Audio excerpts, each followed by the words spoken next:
Welcome back to the grind for another champion review and guide. If you have not been to my channel before, please do check it out for some other videos I have with other champions and other basic game guides that I do have. And if you like it, then I would appreciate the support and the subscribe.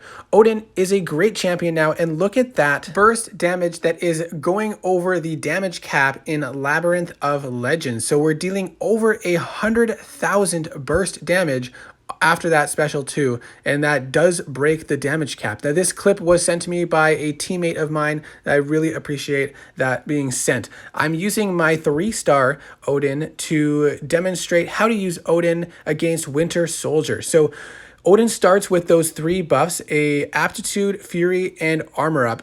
And his heavy attack grants an energized buff, which if you heavy attack again while you have Odin Force, which is those 2 charges on the left side, you'll get the max stacks of 5. Now, Odin's buffs do have a duration, but the duration does not continue while you are close to the opponent.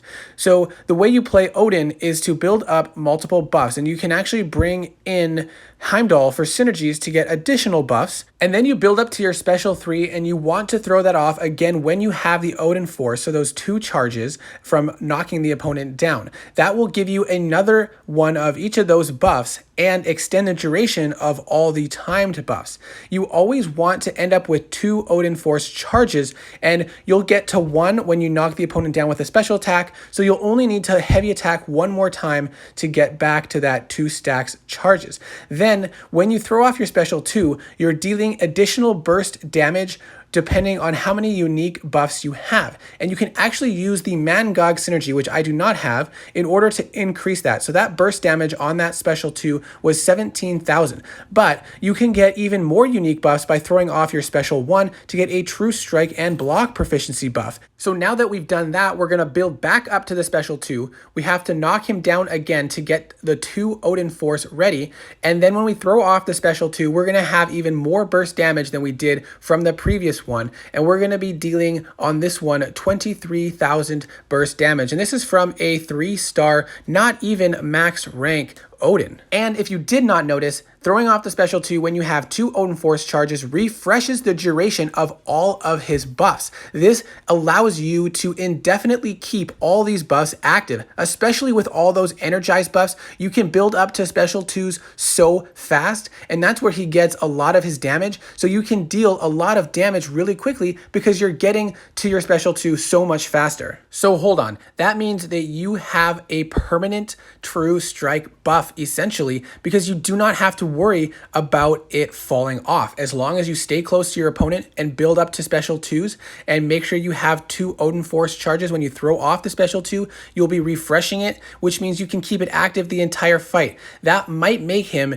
one of the best, if not the best, evade counter from the Cosmic class that also counters auto block. But in an evade fight, you're going to want to activate that true strike as early as possible. So in this fight, I'm just parrying and stunning until I get to the special 1, and then I want to make sure I have 2 Odin Force when I throw off the special 1, which I conveniently do have, and then we have that true strike activating right on activation of the special 1, so it cannot be evaded. And then we want to stay close and play aggressive because the duration of the buffs right away are not as long. So we want to race up to a special 3, and with the energize at 5 buffs, that's going to make it a lot easier, but you want to stay close to the opponent while you get there, and then once again make sure you have 2 Odin Force before you throw off the special 3, as you see we're about to do here. And then once we throw it off, we're going to get the extended duration of the buffs, and then we just go back into the same cycle we already talked about, where we just make sure we have 2 Odin buffs and then throw off special 2s, and once again you get to those special 2s so much quicker because of the energized buffs that you have. And as long as you keep up that cycle, playing somewhat aggressive and baiting out special attacks, you should never lose that true strike. You can even see here, getting to this next one, the buff duration is only halfway through when I throw off the special 2, but this time I forgot to get to 2 stacks of Odin Force.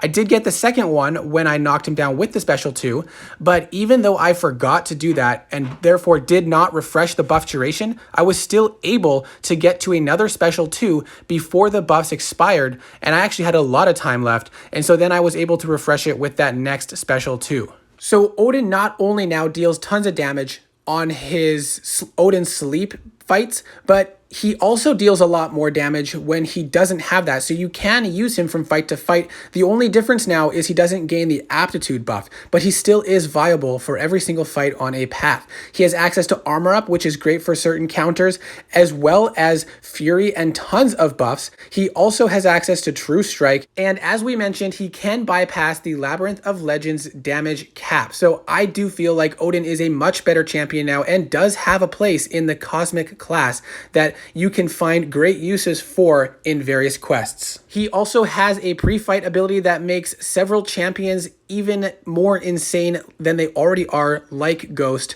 So I think Odin is a great champion now. Let me know what your thoughts are in the comment section below, and I hope to see you in the next video.